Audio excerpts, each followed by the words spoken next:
now your mic volume. Hey!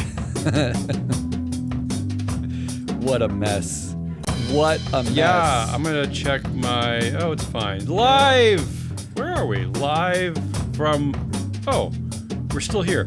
Live from Glass Lewis's favorite pair of off-green Crocs. Why do they have to be off-green? Why is that part of the joke? Why is that even funny? Maybe it's not funny. I don't... Does that enhance the joke if they're off-green? I thought the Crocs were the joke part. Who wears Crocs?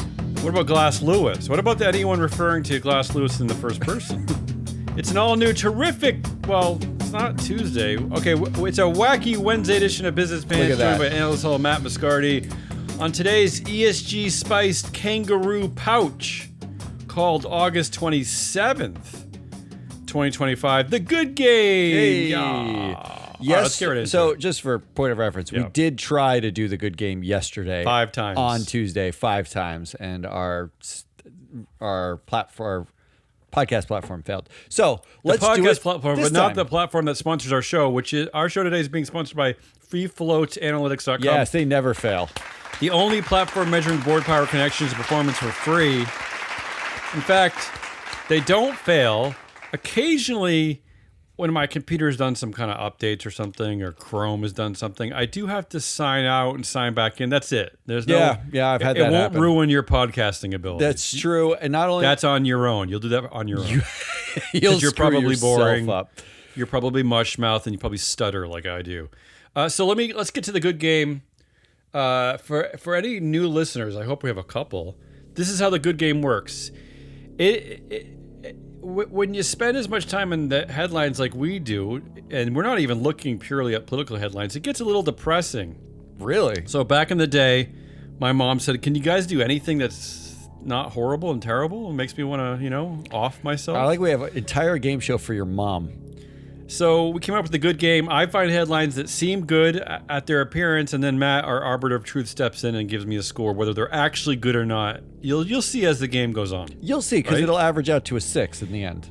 Yeah, and there's some confusing ones this week, so it'll be interesting to see how Matt handles these. Let's start right at the top, because this is the most confusing one probably that you'll face all week.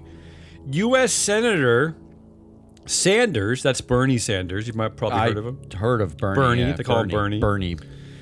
He favors Trump plan to take stake in Intel and other chip makers. Here's the quote from Bernie. Whoa. Right? The left and the right coming together here. What is happening? If microchip companies make a profit from the generous grants they receive from the federal government, the taxpayers of America have a right to a reasonable return on that investment, end quote. That's from Bernie. So is this good? If Bernie... Now, originally, all of the people on the left in the ESG world are upset about this move, but does Bernie liking it change it? Is it good now? Is it good now? Look... Was it ever good? Was it always good? There's a lot of layers right there. That's just like an onion. I don't know if this is good Good at luck all. with this one. Look, all I want is some consistency, because Trump is supposed to be all free market, and it's not. It is pay Trump to be in the market, right? So it's actually... Well, he's free market and soft dictator, so it's a difficult combination there, right? Effectively, the Republicans would never call it a tax, but that's all he's doing. He's taxing companies. He's taking 15% of NVIDIA chips to China. That's a tax. That's a 15% tax on NVIDIA, one company's selling stuff to China. He's taking effectively an equity version of a tax in Intel because he gave him some money. But without voting rights, right? Am I clear about that? There are in no voting Intel, rights. it looks like there's no voting rights. But in the Nippon Steel, U.S. Steel combination, they have a golden share. So he took that, right? So to your point, everything is constantly being made up week to week. We are literally making it up. All I want is consistency. So it's not that I disagree with Bernie. I would be fine if every company that took out some level of grant from the U.S. government had to give the government an equity stake in that company. It would also mean that Tesla owes the U.S. government 30% of Tesla, right? Because the subsidies that Tesla got floated it. SpaceX, they don't exist without U.S. grants. They don't exist. In fact, and Musk has said as much. So then we should have equity stakes in them too. But Matt, that would take a lot of rulemaking. That would take smart people. That would take regulation. I don't know if the Trump administration has that in them. I think it's easier for them to make stuff up as it goes. Is it not? But either it ends up being like something that we do when we support a company or industry as a country, that we take a stake in that company's outcomes, or it's a bailout or a tax, and it's just random. We're just throwing shit at the wall. Whatever. You know what? I can make a deal here. I'm going to wheel and deal. Give me 10%. Give me 12%. Give me 1%. 15% tax on this. Give me a golden share. But you're joking, but you're not joking. It's so stupid. It's it's the stupidest way to do business. And as we found, suddenly now we know one thing that CEO and boards they won't fight for. They're usually pretty good at remaining autonomous. They're usually pretty good at defying expectations, stakeholder expectations. Suddenly now they kind of just do what the administration says. They don't really fight back about anything That anymore. To me, you're right, is the weirdest part. Boards are about keeping the status quo. They keep their own power. Like they don't want, especially if someone's telling them what to do. And it's like, like the market likes the status quo. Like they like rules that they know they're going to follow. Volatility, fine. We can, but that's market like volatility. What they want is rule status quo. We know who the rich people are. We know who the poor people are. We know how decisions get made. We know that this company is going to build things that, that will get bought, and we can trade on those, built the widgets they built. We like that status quo, but these boards are all bending over and capitulating because they think it's cheaper than fighting. I finally figured out a way to get rid of Jay Hogue at Netflix. Don't have the shareholders vote him out repeatedly. Just have Trump call, and then Jay will be gone. One phone call, he's gone. He'll be gone. But that's the fundamental problem that's happening. So it's like, this isn't a question of whether or not I agree with Bernie. All right, well, give me a score. Is this good? What about a 5? I don't know. What do I know? Yeah, it's hard to know, right? It's impossible to know. Like this, you can say that. Like, I think if we give some money to these companies, we should get a stake in them. Great, then take stakes in fucking all of them. Don't do it in one off with the board that's willing to bend over. Take them in all of them. Then I think we should start by having local municipalities take stakes in their sports teams and their stadiums. Well, I mean, think about the reality. Like, where do you draw the line? So you built a road to go to the Intel plant. Intel can't. They would have had to build that road themselves. Do we toll that road? So we take a stake, right? This is actually a great analogy because I think actually Elizabeth Warren in the last few years actually made a similar proposal to take a stake. I think it was Intel, actually, if I'm not mistaken. And Elizabeth Warren's, her great metaphor she always uses is about the roads, right? She talks about who built the roads and who maintains the roads, and I actually I saw a conversation with the head of the Libertarian Party. A woman whose name I'm forgetting. It was one of the most forgettable conversations that I've ever heard. But she did. One of the Karen McCarran. One of the things she was complaining about was the argument of the roads. And she was like, Really? we would build, like, the government builds roads incredibly inefficiently. And I was like, I'm sorry. Are you saying private markets build better roads than the government? Yeah. Like, I don't, like, there's no evidence to the thing you're saying. Like, there's not a single bit of evidence. Yeah, go to Europe, lady, and you'll see that they build roads like overnight. They're so efficient at building. It turns out you can build roads. Every time I go to Europe, I yell and scream. My family hates me. I'm always swearing because they build like subway lines in like a month. Like their ability to create infrastructure is off the charts, and none of it's private. It blew my mind because it was like, that if you don't pay taxes to build the roads because you don't want to pay taxes, then yes, the roads don't get built. And then you say the government is not good at building roads. Like, I'm not sure, but that notwithstanding, this whole thing.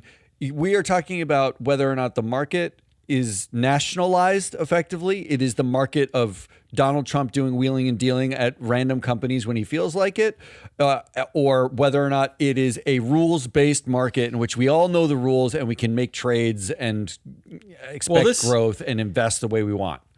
I don't want to go off on a long tangent here, but this is why the fight in the South and in red states against ESG data, this is why, another example of why that's so It horrible makes and no stupid. sense. It's so stupid. Because once again, you're just making up things as we go along. So why would one set of data not be important over another set? Why can he do that? Anyway, let's move on. It's a 5. Too much time. It's a 5. This doesn't feel good. I feel like the good game's off to a bad start. Let's try out on this one. Here's the headline. Mark Zuckerberg gifted. Is that the part that makes it good? That seems good. Gift. Noise-canceling headphones to his Palo Alto neighbors because of the nonstop construction around his 11 homes. Oh no! How is that? You're putting that in there ironically, right? Well, I don't know. All I right. guess. I do want to say I don't something. know what I'm doing anymore. I saw this headline, and the first thing I did as an ESG governance analyst was I went to Redfin and I looked up property in Palo Alto next to or in that neighborhood. It's like the Crescent neighborhood, Crescentwood or something. Crescent. Yeah. There is a property for sale, 1777 Woodland Ave.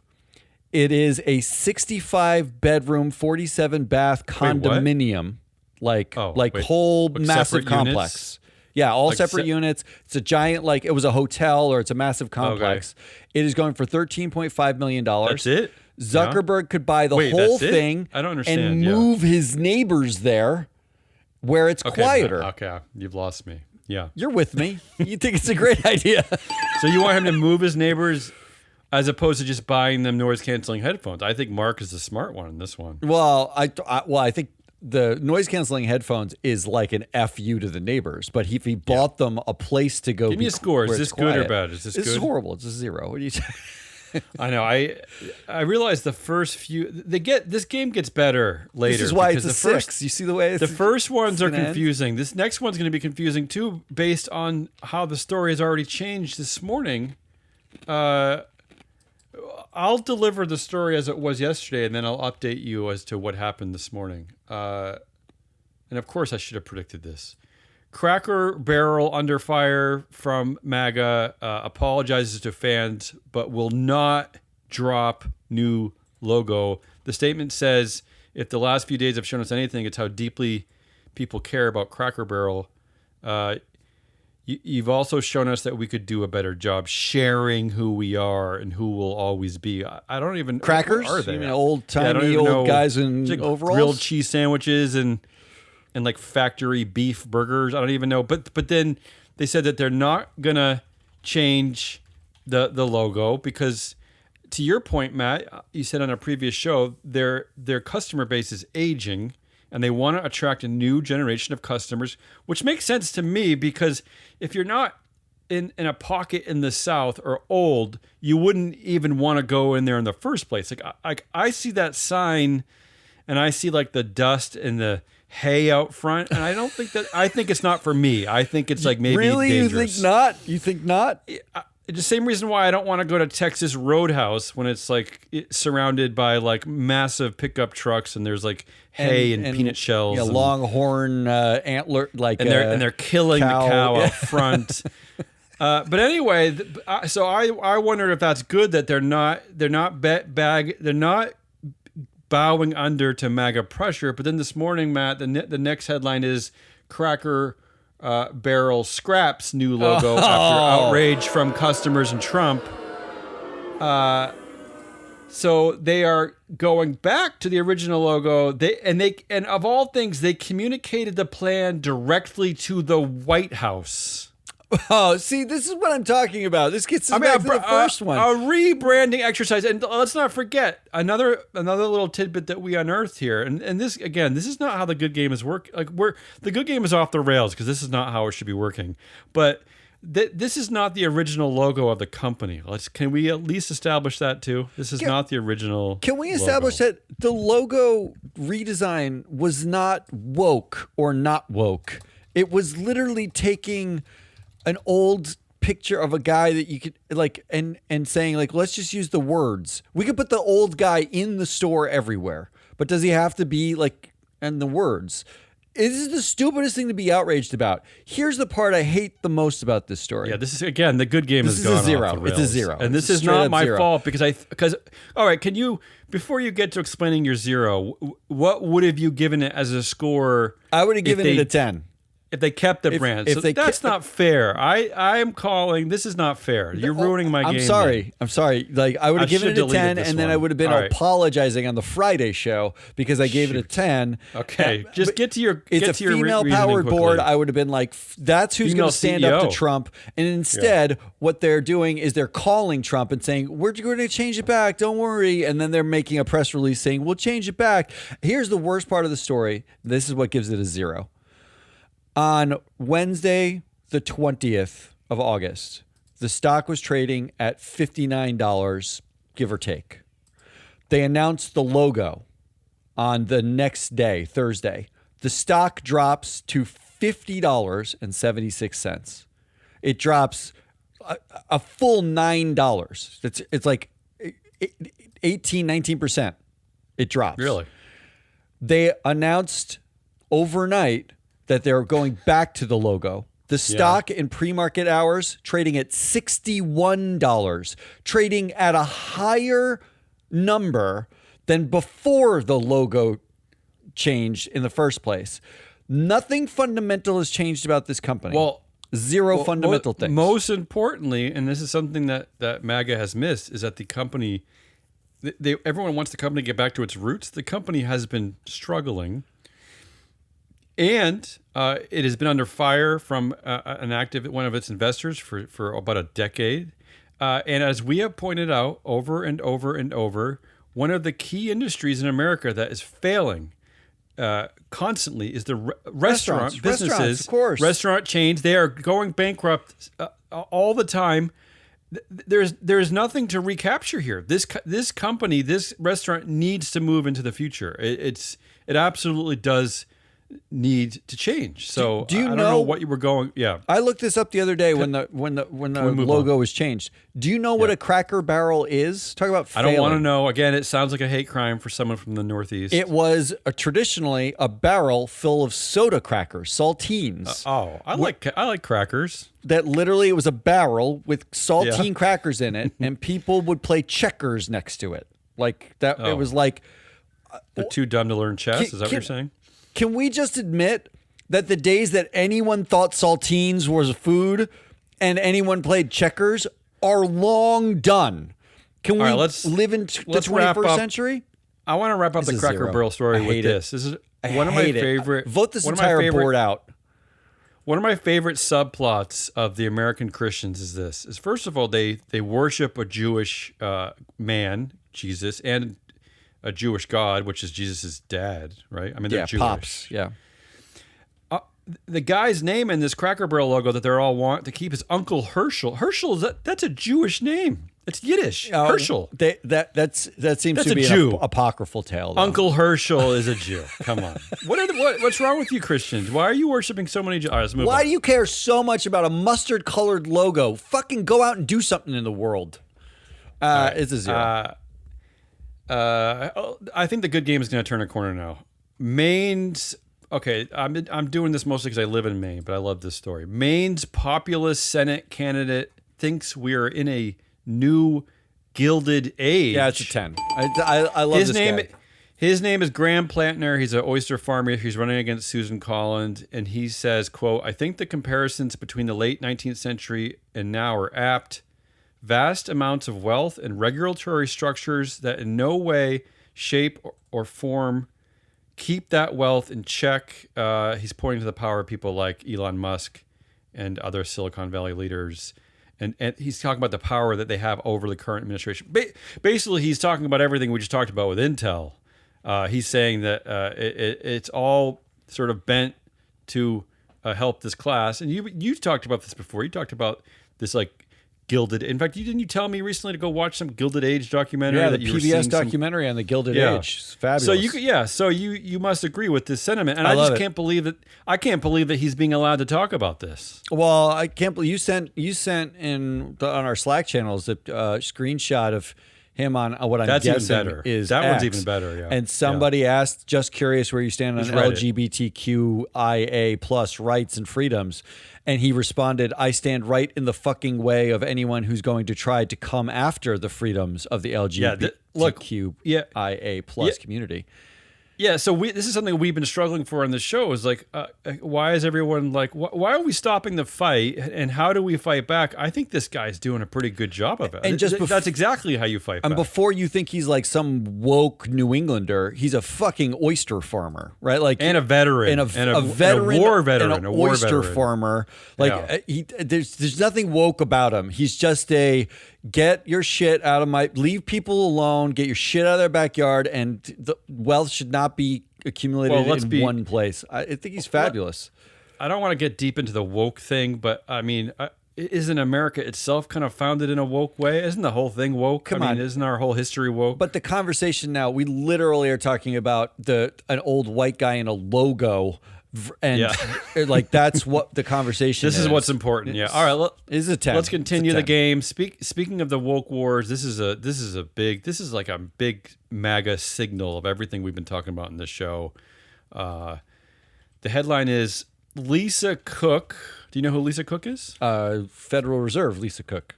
Yeah, Federal Reserve Director. Lisa Cook says she will not step down from the Fed board. She says, quote, I will not resign. I will continue to carry out my duties to help the American economy as I have been doing since 2022. This is in response to Donald Trump, who has tried to fire her by posting a letter on social media. And just to be clear, not only she's the first black woman on that board, she's the only black woman. I mean, this is, again, we've been talking about how what a lot of the new meritocracy is, a lot of the anti-woke is really just getting rid of women and people of color who are in leadership positions. I mean, well, here's the confusing part. Does Trump know that Philip Jefferson, the vice chair of the board, and Michelle Bowman, the vice chair for supervision on the board of the Fed, one's a black man and one's a woman? She's a white woman, but a woman. Is he just going for Lisa Cook because she's a black woman first? She gets the twofer done. That's the best target. It's the easiest target, and then he works his way through the white woman. And then considers tolerating the black guy. If you want to get deep into the ESG analysis on this, there actually I've seen studies, I've seen research done about the people that he attacks on social media. That's the only place I guess he speaks, but he does actually go after black women the most. And of course. But also, like, a lot of the cities that he's threatening to send troops to are run by black mayors. I mean, this is his actual pattern. The colleges that he forced to capitulate were run by black or run by women or black women. Well, right? Harvard was a black woman, or Claudine Gay, or women. Yeah, you're right. In general, it's women. So and this is good old fashioned ESG data, and I know they love ESG data because you reported on how the White House is now keeping a list of its favorite companies. It has they have methodology a scorecard. They have an actual scorecard. They have a methodology and scorecard. Yeah. It's an ESG scorecard. Look, ladies, we did research showing that black women of all cohorts on boards currently have the most merit on paper, as in they have the most experience of leadership experience. They have, a core knowledge, deep, expertise in the industries that they sit in. They are well connected inside of board circles. There's all sorts of elements here where you can show that black women are the most merited board seats. This black woman is not different. She, on paper, has everything you'd ever want in a Federal Reserve person, right? Like, there's nothing that no reason why she shouldn't be here. But they're coming after you. I don't know what it's going to take for everyone to kind of wake up and say, we have to stop like talking about it quietly and back channels or like this is happening. What should we do? You have to fucking fight. You don't have a choice because otherwise you're all out. In fact, Christian nationalists are proposing now to get rid of the women's vote, like the federal vote, the right to vote. Okay, now you're making the good game derail again. What's your score on Lisa Cook saying no? I love that she's saying no. That's also a 10. She should say no forever. And if she needs money to help fund her say no, I don't care if she did low-level mortgage fraud. Even like there's no evidence of it. I don't even care if she did, because Donald Trump is the president who did mortgage fraud. Yeah, he didn't lose his job. She shouldn't lose her job if he doesn't lose his job. Before we move on, there was a post on the Harvard Law School Forum on Corporate Governance. This is from Equilar. We're looking at new board appointments filled by women in the Russell 3000 in Q2 2024 last year. That's when the proxy season's really, Kicks churning. off, yeah. 36% of new board appointments were filled by women. Jump ahead just 1 year to Q2 2025. Down to 26% in 1 year. Unbelievable. That's a very significant. That's very important change. And this is something that we have anecdotally been trying to capture in all of our shows, especially on the Proxy Countdown. This is important. This is the quiet way that they're attacking women. Down to 2. It's not the loud way that Trump, misogynist Trump, screaming at Rosie O'Donnell or whatever. This is the very quiet way that corporate America and their boards and their nomination committee chairs and their board chairs are tacitly agreeing, saying, "Yeah, I think we should stop appointing so many women. I think you're right." You know what? They're not even doing that. It's sneakier than that, because in a majority of the cases, they are expanding the board by bylaw. They are allowed to expand and contract the board occasionally. They expand the board, and every new seat goes to a man. That's the way they're getting away with it. So even when they don't put a new woman that's up, a different way of getting away with it. Right? Like it's all small ways to chip away at progress. So, ladies, I love you. While you're busy doing lessons on how to be the better board person, which you are already overqualified. Trust me when I tell you, when we look at boards constantly, you're already overqualified for the positions.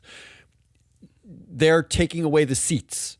You'll be so well trained and there'll be no seats for you, because they're using every possible way to limit the power of anyone who might come from a different background, might have different genitals. Moving on, the good game, August 27th. The angry game. I know. Well, I think we're turning the corner here. Let's focus on the good now.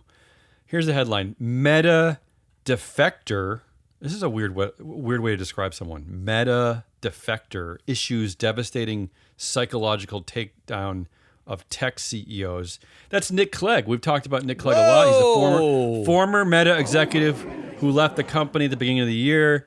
The takeaway quote here is, "If you're accustomed to privilege, equality feels like oppression." Now here, let me go a little bit deeper so you understand the context of this quote. He says, "You'd think, wouldn't you?" This is Nick Clegg talking, and this is a guy who's from the Conservative Party, right, in the UK. Yeah, he was a buddy of Zuck for a while. in making Zuck more conservative. So this is what happens to you if you spend too much time, I guess, with Zuck and the tech bros. You start to lose your mind. He said, quote, "You'd think, wouldn't you, that if you were immensely powerful and rich like Elon Musk and all these other tech bros and members of that podcast community, that you'd reflect on your good fortune compared with most other people. Instead, Clegg, they cry persecution." Yeah, they do that. He said, "In Silicon Valley, far from thinking they're lucky, they think they're hard done by, that they think they're victims." And they get into this incredibly deeply unattractive combination of machismo and self-pity. Yeah. And again, the great takeaway quote here is, you think that if you're accustomed to privilege, so when you become accustomed to privilege, equality feels like oppression. And that's right? This is the manosphere circling back to this bullshit idea of a meritocracy, which they don't back up with any data. There's no criteria to their meritocracy. This is what's happening. The equality feels like oppression. When this is why we're turning our backs on DEI. Because they're again. He sums it up way better than I do. I don't know. I love the idea of man pity. I love it. I'm surprised, but I love this. I love this. I wonder where we'll go with this with Nick Clegg. But what do you think about this story? Well, where we go with it is they have all of the money and all the man pity. And Well, if you maybe corner Nick- the market on money and man pity, you can do a lot of really heinous things Well, to the maybe people Nick you could think join- challenge you. Maybe Nick can join my intellectual fight for a few things. First of all, we can ensure, we can regulate, we can make sure that listing exchanges don't allow companies with dual class shares with voting out of whack voting privileges. Yeah. One share, one vote is what I I'm love trying that to you're say. persecuted with dual class shares and no one can vote you out. We can also create sunset clauses for all these founders. No CEO shouldn't also be chairs. We can work on this. Nick is what I'm trying to say. Nick, Call come me on the pod. and I'll come up with a list of 10 different Come on things. our All right, podcast. well, give me a score. Let's talk about give me it. a score. I'm gonna move on. I like this, but it's something we know, so I can't give it like a 10. It's like a 7. It's good. It's nice that he's saying it because it might have a little bit more oomph to it. Okay. But 6 minutes Let's from now, do- he's going to be out of the circle, and no one's going to talk about him again. Now I'm going to present you the antidote to the Cracker Barrel story. This is at Red Lobster. The quote is: "Red Lobster is betting How long on you just, black." Wait a minute. What? You just New England Red Lobster. Okay, I'm Red sorry. Lobster. I'm sorry. I'm going to repeat this. Red Lobster is betting on black diners with its brand comeback. Ooh. So this is CEO Damola Adamalukan, Yeah, he's who new. apologize for screwing up that name. He is a Nigerian American who is credited with rescuing P.F. Chang's. So he actually has a track record in this. I got to wait. He rescued PF Chang's? Well, Did anyone go to PF Chang's? I guess he's like the Brian Cornell of Chipotle. Like he turned around P.F. Chang's. No, the Yeah, I mean, maybe he Brian did rescue Nickel. it. Yeah, what did I say? Brian Cornell? Cornell, yeah. You got Target on the mind. So let me tell you a little bit about the background. Let me tell you about Red Lobster's roots. Red Lobster has been a part of America. So that they actually started at the same time that Cracker Barrel did, 1968. And just 4 years after the passage of the Civil Rights Act, many restaurants in the South, many of the Red Lobsters were still segregated, but Red Lobster embraced diversity, opening its doors to black customers and hiring black workers. So I wonder, will there be a backlash against this? I don't know. I captured the story when I thought that Cracker Barrel actually was telling people to screw off and they were keeping their logo. Here's So my question, actually. now I'm just confused by everything. Yeah, go ahead. If they remove the lobster from the Red Lobster logo, is that woke? What if they made the lobster black? If they make it black, that's definitely woke. That's not a question. Yeah. The question is, like, if they were like, this is great. What? And of course, it takes a black man to recognize the history. But why? Why is he allowed to do this? The female CEO at Cracker Barrel couldn't get away with trying to move her company into the future. Trying to find more customers. Why does he get to find more customers? Okay, well, have you ever seen a map of where Red Lobsters are versus a map of where Cracker Barrels are?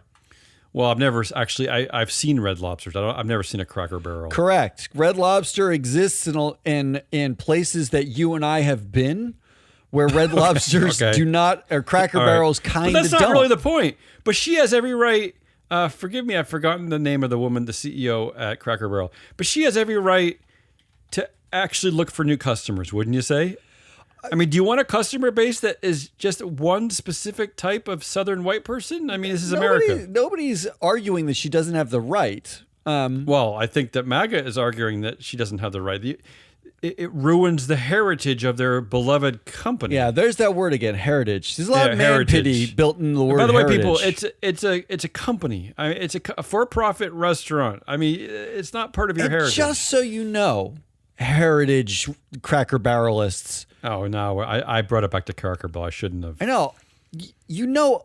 Cracker Barrel wants other people to eat there that didn't grow up with Cracker Because Barrels. the company is struggling. The company, no one eats there. And guess what? I The am average age is, never Matt, going to eat there now.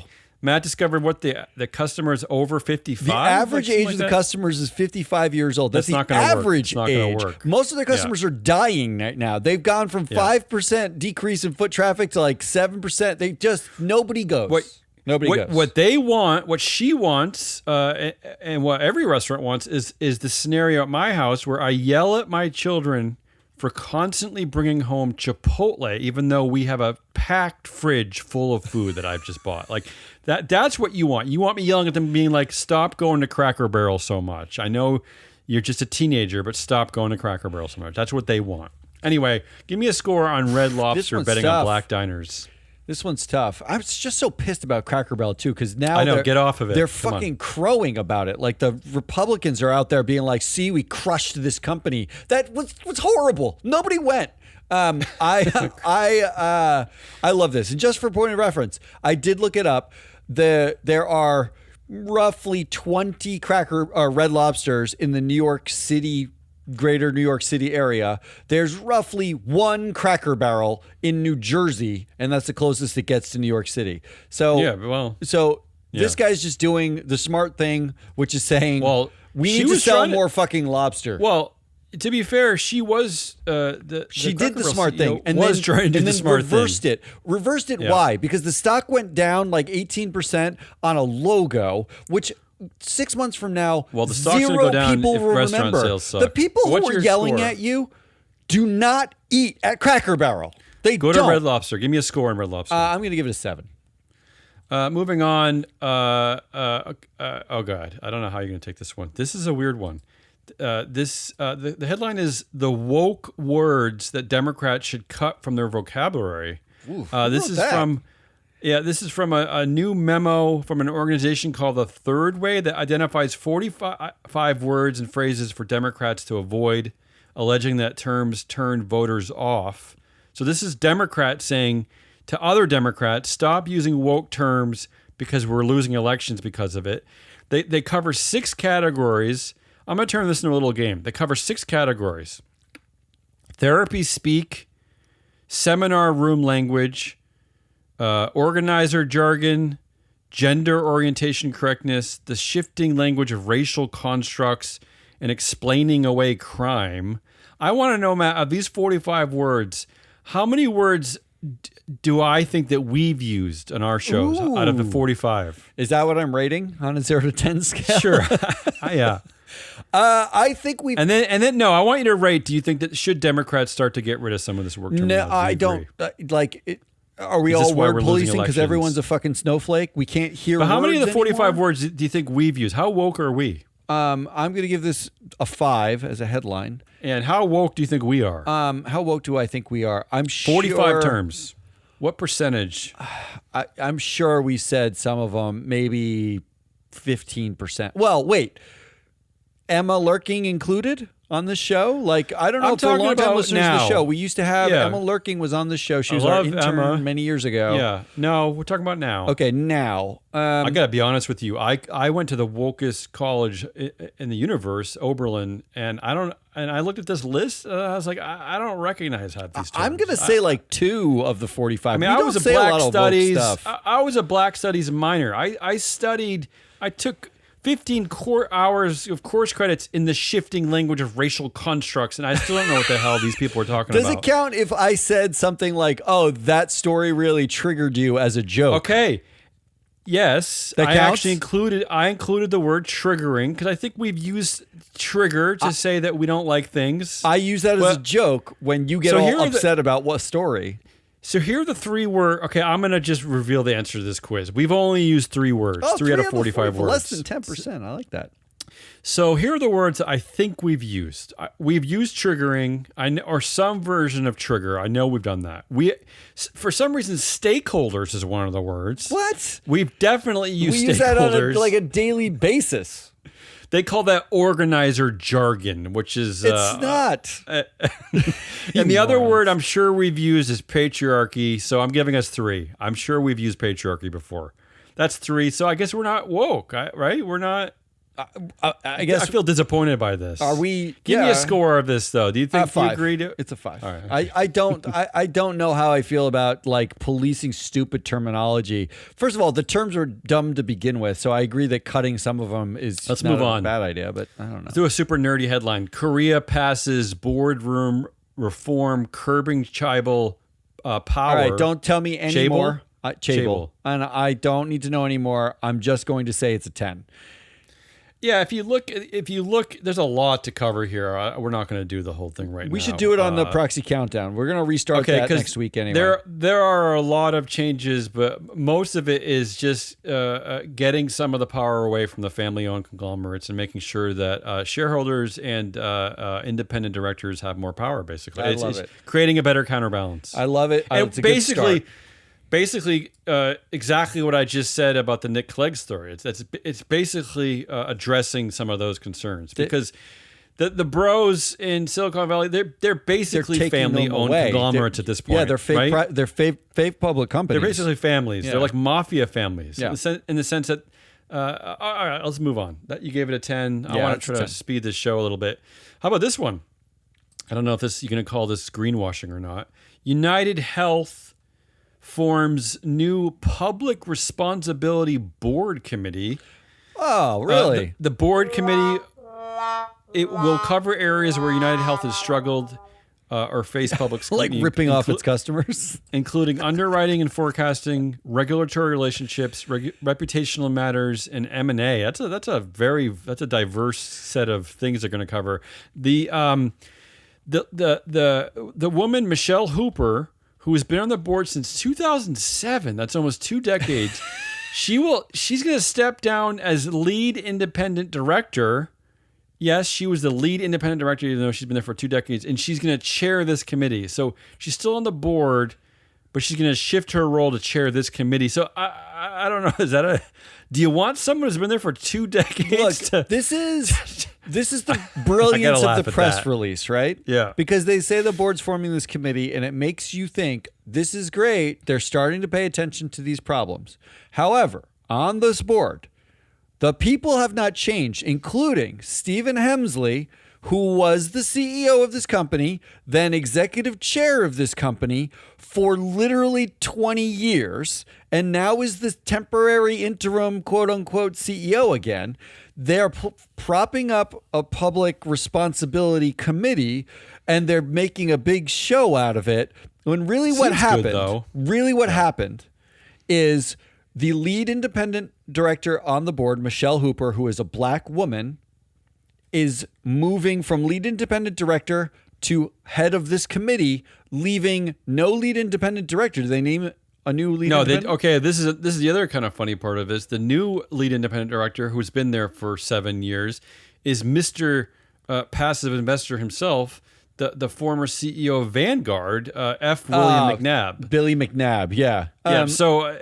Just someone who's just going to have no thoughts about anything and is just going to let the board do what it wants anyway, because that's what Vanguard does. It's just Mr. Passive. Look, nothing has actually changed. If you expect different outcomes because you have a new committee with the same exact people who made the shit decisions that got you here, you're not going to get different outcomes. Classic reshuffling. This is really fabulous reshuffling. This is like you own a sneaker store and you have like some Nikes that are in the window that aren't selling, and it's like, well, let's move them to the other window. Maybe they'll sell better over there. Let's put them on the public responsibility committee and then try to sell them. Well, this is how the good game works its best, because that headline seems good, because I actually have been advocating a lot. I think that boards need to create new committees to address important issues of 2025. So that's why I thought maybe this is a good thing that they're forming a new board committee, because this is what the board's here to do, to provide independent oversight of important shit that comes up. But so the arbiter of truth steps in and says, no, that's not actually good. What's your score? It's a 2. All right, let's move on. We can go a little bit more quickly. Feel free.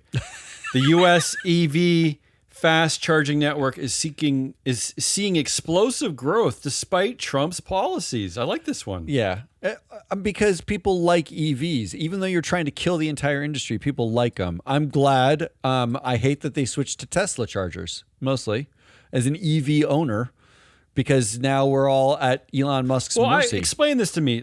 I just bought our first EV car, Subaru. Now Tesla fired its entire supercharging team, and yet you're right, there are a lot of Tesla chargers available. What's the deal with that? Is there a story there? Yeah, Tesla. Why did they fire that team? Tesla lobbied and fought to get theirs as the standardized under Biden. Under Biden, but they with the companies actually, like all the other EV companies, they've all sort of coalesced around we'll adopt the Tesla charger configuration as the standard for our cars. This is almost like the difference between like charging an Android and an Apple. Exactly. It's like USB-C or Lightning, Right. like it used to be, right? And now everything's No more USB-C. And that's what they did with Tesla. And then immediately afterwards, Elon Musk went like red pill, nuts politics. No one's buying Teslas and anymore. Fired his entire team. No one wants a Tesla. They're not building out. In fact, he got a government grant to build it out, and nobody knows what happened to it because he doesn't have a team to actually build it out. Well, so how about a perfect real world example of not capitulating to these maniac CEOs who this is a question for let's talk about a stakeholder question. You should be making these decisions for the stakeholders, for the customers, for the car drivers, not for Elon Musk, because now we're in a situation where he's fired the supercharger team. No one's buying Teslas, not on the road. So as a Subaru owner, I am now being my question is, do I buy this? I have to buy an additional adapter. Yeah, you got to buy an adapter to charge on a Tesla. I mean, the whole thing is stupid. It's moronic. But the point is, the EV. The network is growing despite the fact that Trump is trying to kill it. So what do you think about that? I think that's good. I'm going to give it a 6. It does feel like a 6. Here's another one that you can probably go quickly on because I feel like you're not going to care. Companies with climate targets have more than tripled. I love a good target. Since 2023, the number of companies worldwide with both validated near-term and net zero science-based climate targets has more than tripled since the end of 2023, according to the Science Based Targets Initiative. It's fine, 5. It's good that we have targets, but that climate change is literally killing us all now, like currently. And a lot of these targets are in the distant future. Yeah, and there are no penalties if you don't reach these targets. Yeah, because the penalty is on us, the people. We actually, way back in the day, when we did a different show called The Market Medium, we did a show where we covered basically climate restatements, where people would just like change their target numbers and not announce it. Like there was nothing. And that happens all the time. So I guess, fine, 5. All right. 2 more for the good game. Air Canada reaches a deal to end flight attendant strike. The tentative deal secures Air Canada flight attendants at least 60 minutes of ground pay for their time before each flight, and then also raising their hourly rate 12%. Isn't that crazy? This is something I just learned over the past few years because. Hats off to the unions, flight attendant unions. They actually they're pretty strong. Not just at Air Canada, other airlines. The flight attendants, unless they fight for this right, they're not getting. When you see them doing stuff, greeting, cleaning, making coffee, all the stuff they do, like talking to people about their bags, all before the flight takes off. They call that ground time. They're not getting paid for that. That is insane. How? I would actually not. How? I would say I am not on the clock until we're in the air. Figure your own fucking shit out, right? Like incredible. It's really nuts. What kind of a speaking of like Korean chaebols? What's going on with the CEOs of the airline industry that they colluded for this bullshit? We need to stop that's crazy. flying. That's what happened. Like it's nuts. Not to mention that the amount of stories that we're covering where people. Gate agents, flight attendants are getting just harassed, punched. It's nuts. All the air rage. This is nuts. They don't get paid for that. I don't know. Like, I don't want to go down a rabbit hole, but like, it does feel like there's a deep rage economy happening that I don't fully understand. And once again, a profession. You don't want to be in a profession that is a majority women. You don't want to be there because you're going to get shit rights. And you don't want to be in a profession in which you're giving someone a service and everyone's annoyed about your service no matter what you do. It doesn't matter if those people would get paid more. Like I got to give this a 7. I'm glad that they got something, but I feel like it's such a shit job. It's something. If they agreed to it, it means they didn't get everything they wanted, but they got something. I don't know. It's and fine. Finally let's just end on let's just call this like rate this for how good he is as a brother. Let's just say that. Oh. How good he is as a brother. You're trying to get a 10 out of this. I don't know what this is. The final headline for the Good Game, August 27, 2025, is this classic headline. I mean, I can't make this crap up. Kimbal Musk on Elon's Tesla pay package. Now, let's not laugh at Kimbal Musk. Why? He is actually, because somehow investors have allowed him to, he is a board member on. He's on the board. Kimbal Musk somehow has the expertise to be a board member at one of the more complicated U.S. companies that does things like solar humanoid panels, robots and self-driving, self-driving AI, cars, and not that they're good at anything. He ran a restaurant once, maybe because Kimbal is wasting his space on the board, but somehow he is actually a board member here. But here's what he says: Kimbal Musk on Elon's Tesla pay package, which is they have a new one that's worth about almost $30 billion. Mm-hmm. He says, quote, "My brother deserves to be paid," end quote. Just a quick side note. You dope. You're such a dope. I went to a conference that was full of directors. And investors. It was a director and investor. These directors, if you think they don't know their investors, they 100% do. They go to conferences together. They have calls together. These people know each other. I was in a room with all of them, and they know each other. And one of the questions that came up, it was like a closed room meeting, was about like the Kimbal Musk problem, like having the brother on the board. I had one tell me confidentially, they didn't want me to quote them in any way, that the reason why they're okay with Musk being in the room is the thought was he's the only one who can control Elon's ketamine intake and talk to him. No. I'm not. Someone said I'm that? not kidding. Someone said this is a massive. What makes them think that's even true, though? This is a massive institutional investor. Okay, but where are the facts for even that? It doesn't matter what the facts are. The facts are that a massive institutional investor with hundreds of billions of dollars in allocation, who votes on every director in the world, their analysis of the Tesla board was not they're performing. It was the only reason why this guy is there is because no one else can talk to Elon, and that guy can keep him from doing too many drugs so he can get through a meeting.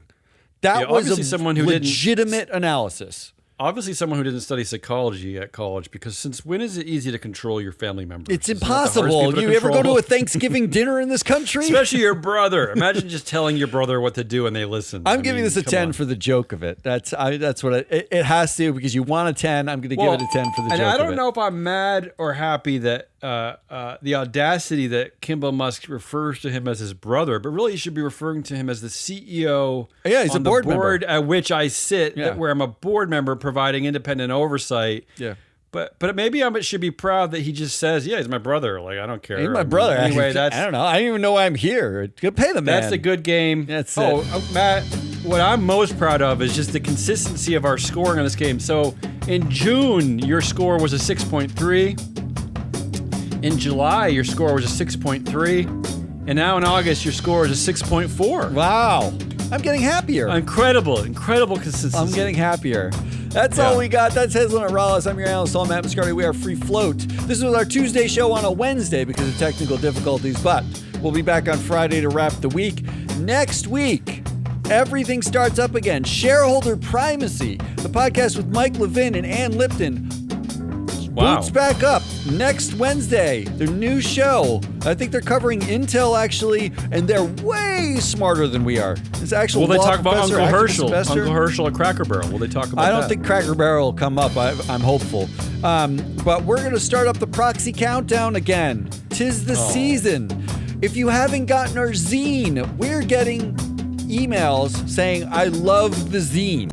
Like, this is the best way to consume this content. Why would you not love the zine? It is a tongue-in-cheek shout-out to punk magazines, fanzines in the 1980s and 90s, but it's all governance information. It's all headlines. Get on freeflowanalytics.com. Sign up with an email. You'll get the zine. That's the only email you'll get from us, just the zine. Until then, goodbye.